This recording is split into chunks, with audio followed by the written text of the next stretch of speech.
Yeah, welcome to the dojo, baby, man. Have no fear, Taekwondo is here, man. Listen, we just hit 260,000 subscribers, 260K pack in the air, and guess what? We hit 270 within 1 week. 1 week. Shout out to y'all. Welcome to new members to the dojo, and have no fear, Taekwondo is here. We got a well-requested video. And I want to tell y'all something. I want to be very clear about this before we even get into this. I put actual deep thought into this video. What is Pete Davidson's secret? Because this is like one of the latest things that has the internet riled up. And as y'all know, the sensei of seduction, Taekwondo, dating coach, all this life coach and all that. What would I be if I could not crack this Da Vinci Code? If I could not look at it and say, all right, you know what? I'm going to break it down on the level that I don't see people saying it. And I'm going to analyze all the different sides of the debates, all that other extra boring shit. No, we just going to get straight to the chase of what is Pete Davidson's secret, right? I'm already need a sip of water. It's about to get real. Listen.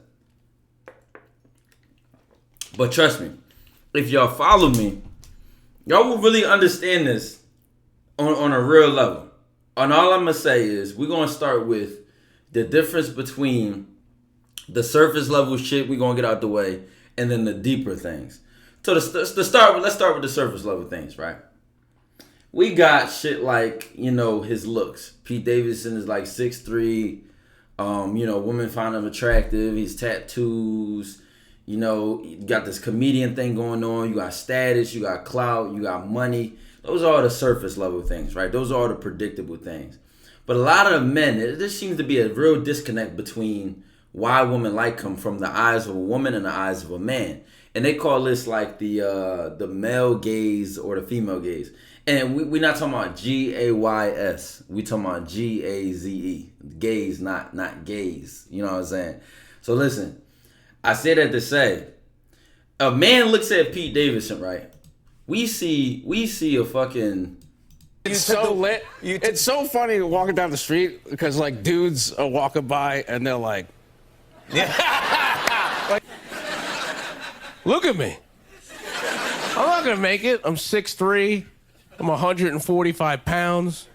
And this guy. Let's be real, man. The average man looks at Pete Davidson and goes, this fucking dweeb, right? Let's just be real. So a lot of men don't really understand, like, what do women see? What do women like about him? But if I consider myself Taekwondo, a dating coach, I have to look at these things beyond what I can see. I have to do my research. I gotta add shit together, and I really did. Follow me here. So outside of the surface level things, right? Look, status, money, clout, all that shit that y'all think women like, but they pay attention. Watch this. You know what really matters here? Let's start with this. When you look at the woman he's talking to, one thing that's super important is that he's around these women, number one. And I believe as a man that I feel like no matter what level you are in life or how much money you have, if you're around a woman enough and you actually have a certain personality, she will become attracted to you over time. That's just how I feel. And I also feel like with him being like, let's say SNL, whatever, Saturday Night Live, which is how he met Ariana Grande, is also how he met Kim Kardashian, is how she reached out to him. I'm going to just focus on those two women because I have something to point out later in the video that's be deep. As he met these women by being around them and bumping into them, behind the scenes, and they get to see his personality, they get to admire him. But imagine if he was not working there, they probably would have never saw him. And a lot of y'all be thinking like, oh, I don't have enough money, enough status, or no clout. No, you're just not around these women, so they don't know who you are. Even if he did, because a lot of times, bro, these women are bigger than him. He's talking to women that are above him, and whether in this fucking net worth, clout, whatever the case may be, these women have always been bigger than him. But guess what? This plays to his advantage. And I'm gonna break down why. Because when he's around these women, if you think of like the typical dude in Hollywood or that these women run into, these dudes have huge egos. They're cocky. They have this overt confidence. They probably portray themselves as extroverts. They probably use their money and try to impress her with that, and they feel inferior to her because she's bigger than him and blah blah blah. Y'all know how men can get, right? Dudes will overcompensate with materialistic things when they feel like that this woman is bigger than them or more than them on a certain level. You look at Pete Davidson, you can tell he has this kind of self-deprecating, like I'm open and what you see is what you get vibe to him. I'm gonna just call it a vibe. He has that what you see is what you get. I'm here's my flaws, here's my insecurities. You see what you see and you get what you get. And he's literally said that out of his own mouth. So you have the average man that these women run into. They're trying to cover themselves up and make themselves look perfect. They're trying to use their money instead, whatever. And this guy, he's not doing any of that. He's leading and coming at them with something that they're not used to, which is himself, right? So already she can't even, this is what I call it. Women have no defense for certain men. Why? Because they're so used to the other men that they deal with. So it'd be like, and my guy Steve Dedeen, the Man Mindset, says this. Women get so used to guarding their sides and guarding their back that they never lock the front door. They never lock the front door. They do not be used to the guy. They do not be ready for the guy that they're gonna be around and he's just gonna make them laugh and he's just gonna be, cool, calm, collected, and carry himself in a way where it's like, okay, I done seen many men who are taller than you, shorter than you, more money, more clout, less that, whatever. They seen it all. We talking about some of the most famous women in the world. They can have any option they want. And why are they going with him? Just look at the vibe he has. He has that kind of like stand out, if you want to call it like bad boy, I don't give a fuck kind of attitude. Now I was gonna look up pictures of like Pete Davidson fashion and stuff like that, but you could look that up on your own. But I just, from not even knowing much about him as a celebrity, I already know he got all them tats. He dresses really weird. He dressed, well, I'm not gonna say weird. I'm gonna just say unique. He's outside of the norm. So all of this adds up because it's like, yo, he automatically wins because he's something they're not used to. But guess on top of that, he's a comedian. Do I find him funny? Have I ever seen a stand-up? No. But I would bet that a comedian, even a comedian that most people say, oh, he's not funny, if you met them in real life, that comedian would probably make you fucking laugh. They probably would. And even as a comedian, they have to, like, they're naturally more creative because they're always filling out people's personalities, telling stories, remembering things, and just, vibing and living in life. Now, what don't guys understand about this? Guys are fucked up because they're only it seems like this is happening more now than ever.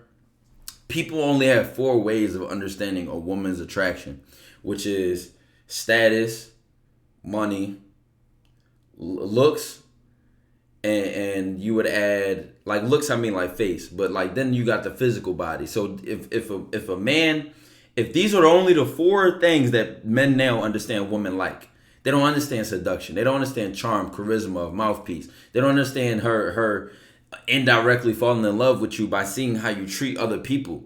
They don't understand a woman can sit here and say, damn, what cologne is that? And you could be a mid-looking guy, kind of ugly, whatever. Your cologne is nice. Your clothes are clean. I'm not talking about expensive, but they're clean. Your shoes are fresh, and you dress nicely. Or guess what? I'm even go beyond that. I was getting the most women in my life when I had a job. When I was literally at work, working behind the cash register in uniform.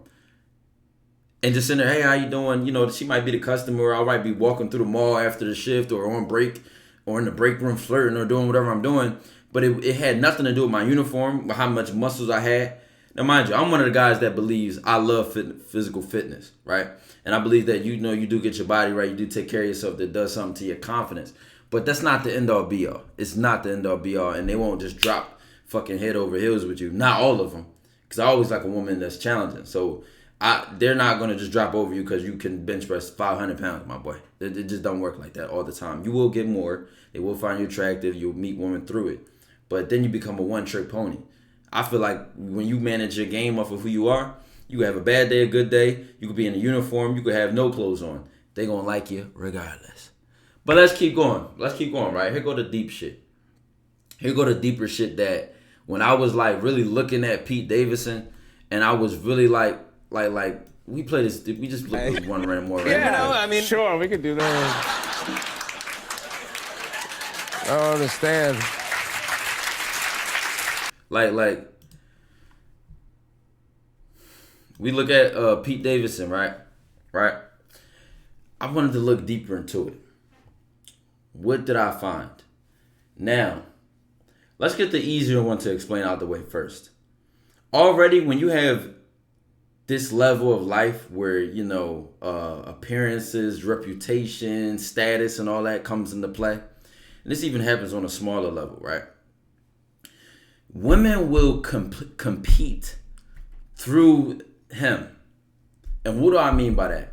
What I mean is, after he talked to Ariana Grande, his stock went up. One of these clips is literally of... I'm gonna find it. Literally in the beginning, watch this. Suicide note. He's like... You know we love her so much, and yeah, I love you too. Watch this, Yay! watch this. Thank you. Thanks. You know we love her so much, and I love you too. I feel like I won a contest. Now you know Oh, here that it is. you didn't have to get engaged to Ariana Grande to come on our show. But I did though. That's the part I wanted to show y'all about how, like, oh, you know, you didn't have to get engaged to Ariana Grande to come on our show, but I did. So basically, like, I was just gonna point out this part that his stock went up as soon as he started talking to Ariana Grande. But guess what this also pulled into? Now women are gonna start competing through him. He's not messing with her anymore. Now they're gonna get their stock up by saying, let me throw myself at him. Let me if I can get him, right? I now must be on the same level as Ariana Grande because I've messed with her ex. You see what I'm saying? So it's like they're gonna try to skip levels in status by messing with this guy, even if they don't even really fuck with him. Even if they don't really find him attractive, you know, they don't really look at him like, oh, he's really knocked out of the water, because of the perception of him being great now. Because of this perception that, oh, he used to talk to Ariana Grande, he used to talk to Kim Kardashian, he used to talk to this girl. Now all these women are gonna sit here and say, oh well, I want parts of that.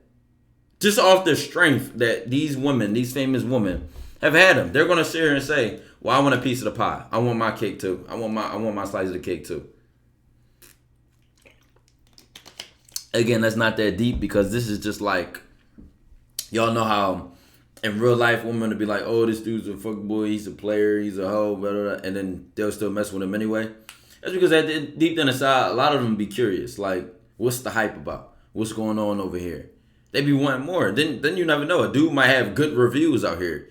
Oh, girl, he lay that shit down. Or, you know what I'm saying? He got the ham on him. Or he spend money. Or you never know. Shout out all you fucking tricks out there.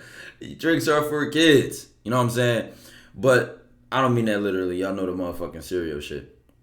But you have this idea that like his reputation will start preceding him. It'll start getting him women on his own. Meanwhile, he's still sitting here like, well, what the fuck is going on? I'm just me. I'm just who I always been. But these motherfuckers be so used to fake Los Santos customs ass bodies. Even the men are getting fucking shit done to their body. Like, I'm finding out now. Like, whatever happened to putting the work in? But this is all I'm saying. You got all these people in this fake world, all these appearances. I'm going to overcompensate myself with the chains I got on, the money I flex, the status I have and all that. Nobody's really standing on who they are. And you got this dude who stands on who he is, shows his flaws, shows all that. Like I said, it also goes back to they're not used to him. So now he's like a unicorn by the standard of this fake-ass, world that they live in. Now to get to the real deeper part. Here's the real bam of this video that it took me a lot of research, and I even looked at Ariana Grande's songs and lyrics, and I was looking at a whole bunch of things for this one. It's a strong take right here. Here's a tough take on why Pete Davidson is so effective with women. The timing. One thing I caught on to was, and you look at Ariana Grande and Kim Kardashian specifically, the timing that Pete Davidson messed with them is key. Why? How did I know this? Let's start with Ariana Grande. She had, like, I looked at 4 songs, right? One was about her being clingy over him. Like, I need you up under me. Like, we need to be together all the times. And, when I'm get mad, just hold me closer, blah, blah, blah, right? Then another song was about needing space from him. Oh, I know I needed you the other nights, but I'm fucking the lyrics up, and one of her fans will probably say this, but something along the lines of, I just need space tonight, leave me alone, and I want to sleep by myself tonight, and blah blah blah. So this narrative flipped. Then you had another song which was about how she would cry herself to sleep, or no, she would have dreams with Mac Miller, R.I.P. Mac Miller. She would have dreams with Mac Miller in them, and wake up crying with Pete Davidson in her bed or something like that. I don't remember the lyrics word for word, but just this idea that she's going through this like traumatic stuff, trying to heal at the same time of messing with him. Then you also look at Kim Kardashian's situation. Get out of that big relationship with Kanye, and however ugly that went, immediately went to Pete and looked for that like relief. And here's what I'm getting at. The same thing with Ariana Grande, same thing with Kim Kardashian. Those 2 examples, I'm only using these 2.